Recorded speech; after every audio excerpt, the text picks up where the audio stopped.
Hello friends, welcome to learn services. This is Ram Soni. आज हम discuss कर रहे हैं एक बहुत ही महत्वपूर्ण टॉपिक के बारे में। यह है इंडियन पॉलिटिक्स का। किसी पॉलिटिकल पार्टी को सिंबल कैसे अलॉट किया जाता है इलेक्शन कमीशन के द्वारा, आज इसके बारे में डिस्कस करेंगे। Let's start to discussion. As of now ये बात चर्चा में इस तब आ गई जब अमरिंदर सिंह, जो कि पंजाब के भूतपूर्व सीएम हैं, और देखा जाए तो आपको पता होना चाहिए पहले कांग्रेस पार्टी से थे, लेकिन मतभेदों के चलते इन्होंने फाइनली कांग्रेस पार्टी छोड़ दी और इन्होंने अपनी एक नई पार्टी का फॉर्मेशन किया है। और उस पार्टी को अभी हाल ही में पार्टी सिंबल दिया गया है हॉकी। आप देख सकते हैं यहां पर प्रॉपर तरीके से सिंबल यहां पे दिखा हुआ है। नाउ क्वेश्चन बनता है, इलेक्शन कमीशन किसी पार्टी को सिंबल किस तरह से अलॉट करता है, कौन कौन से प्रोविजन हैं, किस रूल के अंतर्गत सिंबल लॉट के आते हैं, ये डिस्कस करते हैं। लेकिन जो नए फ्रेंड्स हैं वो लर्न सर्विसेज नाम का टेलीग्राम ग्रुप ज्वाइन कर सकते हैं। वहां पे क्लासेस की इन्फॉर्मेशन शेयर की आती है और साथ में पीडीएफ शेयर किया आता है, तो उसके माध्यम से भी आप जुड़ सकते हैं। एज ऑफ नो देखें तो पंजाब सीएम है, फॉर्मर पंजाब सीएम है मिस्टर अमरिंदर सिंह, और इनकी नई पॉलिटिकल पार्टी का नाम है पंजाब लोक कांग्रेस। याद रखना, हो सकता है एग्जाम में पूछ लिया जाए। पंजाब लोक कांग्रेस का फॉर्मेशन किया है और इनकी पार्टी को सिंबल मिला है हॉकी स्टिक एंड बॉल। अब देखा जाए तो क्वेश्चन बनता है, हमारे देश में एज ऑफ नो कई प्रकार की पार्टी होती है। एक होती है नेशनल पार्टी, पहली बात तो याद रखना, एक होती है रिकॉग्नाइज्ड पार्टी। रिकॉग्नाइज्ड पार्टी वही पार्टी होती है जो या तो नेशनल पार्टी होती है या तो स्टेट पार्टी होती है। इसके अलावा एक होती है अनरिकॉग्नाइज्ड पार्टी, एक होती है अनरिकॉग्नाइज्ड पार्टी। इसको कोई भी ऐसा नेशनल पार्टी स्टेट पार्टी का स्टेटस नहीं मिलता है। तो एज ऑफ नो देखा है तो पंजाब लोक कांग्रेस क्या हुई, ये हुई अनरिकॉग्नाइज्ड पार्टी, क्योंकि ये पार्टी ने भी कोई इलेक्शन नहीं लड़ा है जिससे इनको नेशनल पार्टी या स्टेट पार्टी का सिंबल मिले, स्टेटस मिले, है ना। तो as of now they are actually unrecognised party. लेकिन आने वाले कल में यदि उनका परफॉर्मेंस अच्छा होता है और स्टेट पार्टी बन जाती है तो रिकॉग्नाइज्ड पार्टी बन जाएगी। नो आपके लिए क्वेश्चन है कि हमारे देश में एज ऑफ नो कितनी नेशनल पार्टी हैं और कितनी स्टेट पार्टी हैं, ये नीचे कमेंट करके आपको बताना है ना।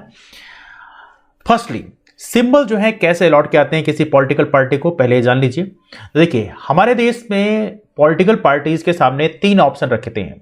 देखिए एक पार्टी एक कैंडिडेट को यहां पर तीन सिंबल चूज करने होते हैं। इलेक्शन कमीशन उन्हें सिंबल चूज करने का ऑप्शन देता है, उनमें से इन्हें तीन चूज करने होते हैं। और कहां से? फ्री सिंबल लिस्ट से। ऐसा नहीं होता है कि जो मर्जी पड़े आप वो चूज कर लें।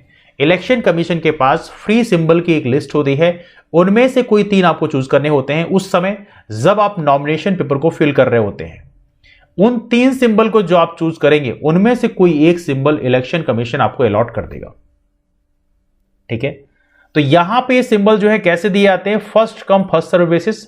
मतलब आप जो भी चूज करेंगे तीन में से उनमें से कोई एक आपको अलॉट कर दिया जाएगा। इन केस मान लीजिए ऐसा हुआ कि आपने तीन चूज किए हैं, वो तीनों ऑलरेडी फिल हो चुके हैं, तीनों बाकी पॉलिटिकल पार्टीज को मिल चुके हैं, तो फिर बाकी आपको फर्दर इलेक्शन कमीशन अपनी मर्जी से अलॉट करेगा। इसलिए यदि आपको इलेक्शन कमीशन इलेक्शन सिंबल चाहिए तो आपको पहले जाना पड़ेगा अपने सिंबल को चूज करने के लिए। एनीवे, अगला पॉइंट है, जब कोई रिकॉग्नाइज्ड पॉलिटिकल पार्टी स्प्लिट होती है। रिकॉग्नाइज्ड पॉलिटिकल पार्टी का मतलब है यदि कोई नेशनल पार्टी है, स्टेट पार्टी है, यदि वो स्प्लिट होती है तो उस कंडीशन में इलेक्शन कमीशन को डिसाइड करना पड़ता है कि वो सिंबल जो है वो किसके पास जाएगा। एज ऑफ नाउ आपको पता होना चाहिए हमारे देश में नेशनल पार्टी बनने के लिए कुल तीन कंडीशन है। तीन में से कोई भी कंडीशन दी पॉलिटिकल पार्टी पूरी कर देती है तो नेशनल पार्टी बन जाती है। और स्टेट पार्टी बनने के लिए एज ऑफ नाउ पांच कंडीशन है, उन पांच में से कोई भी कंडीशन यदि आप पूरी कर लेते हो तो आप स्टेट पार्टी बन सकते हो।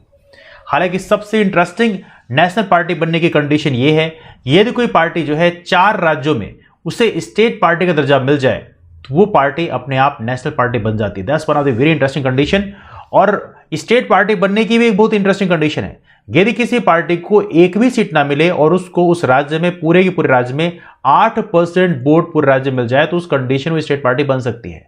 हालांकि इसके अलावा और बहुत सारी कंडीशन है, उसके लिए एक सेपरेट वीडियो मैंने बनाया है, उसको आप देख सकते हैं कि what are the condition to become national party या state party. Now election commission के पावर क्या है?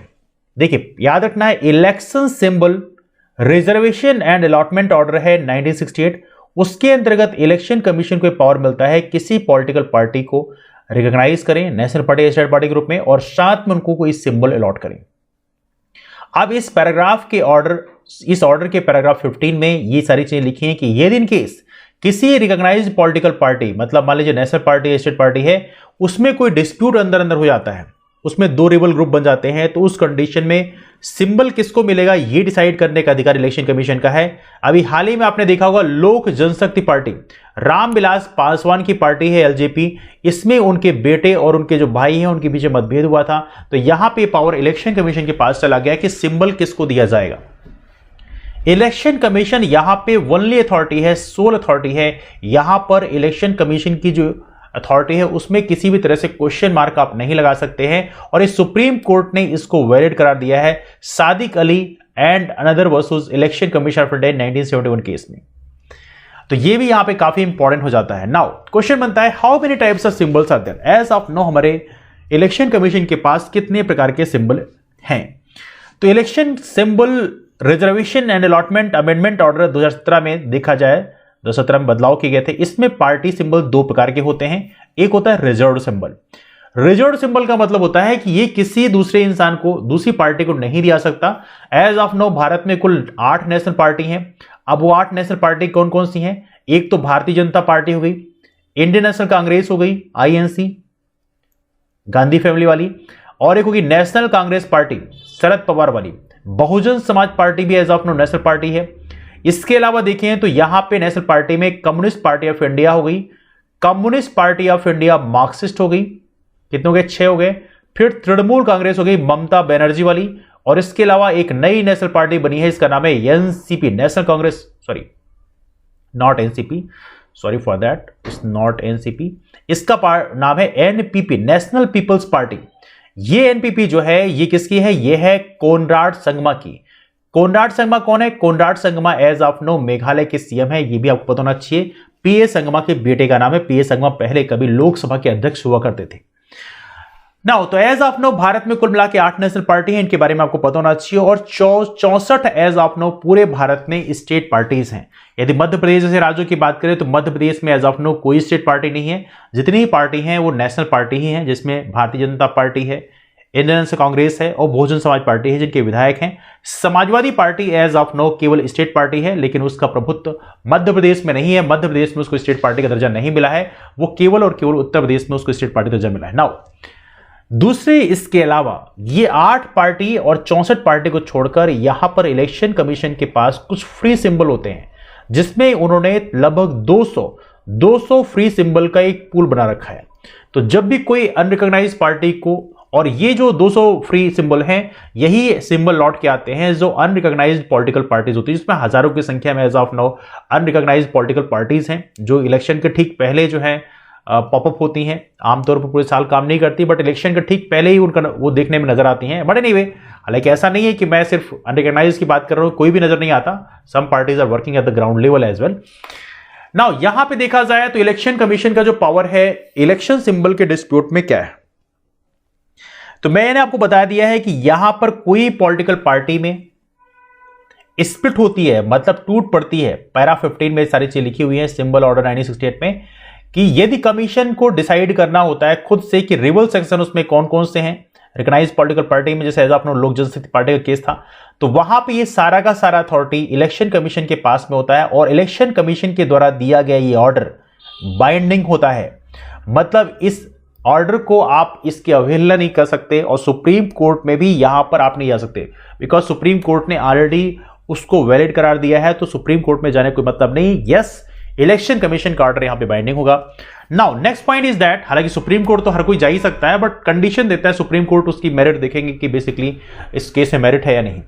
नाउ इसके अलावा देखें तो ये डिस्प्यूट के जो मामले हैं, रिकॉग्नाइज्ड नेशनल और स्टेट पार्टी की बात करें तो लोक जनशक्ति पार्टी का मामला अभी उछला था, जिसके बारे में आपको पता है।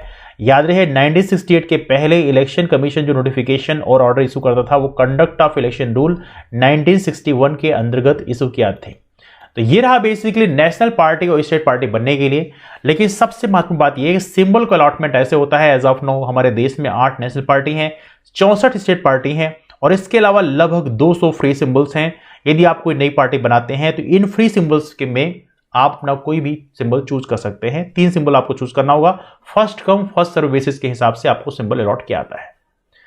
तो ये रहा डिस्कशन। यदि आपके पास फर्दर कोई डाउट्स हैं, कंफ्यूजन है, तो आप नीचे कमेंट करके पूछ सकते हैं। डिस्कशन को यही से वाइंड अप करते हैं। वीडियो पसंद आया तो लाइक, शेयर और सब्सक्राइब जरूर कर दें। और हाँ, सिविल सर्विस प्रिपरेशन के लिए हमारा चैनल कंप्लीटली एक डेडिकेटेड प्लेटफॉर्म है, तो आप चैनल को सब्सक्राइब जरूर कर लें। मुलाकात करते हैं आप लोग फिर, तब तक के लिए bye bye, take care, have a wonderful day, keep moving forward and take care.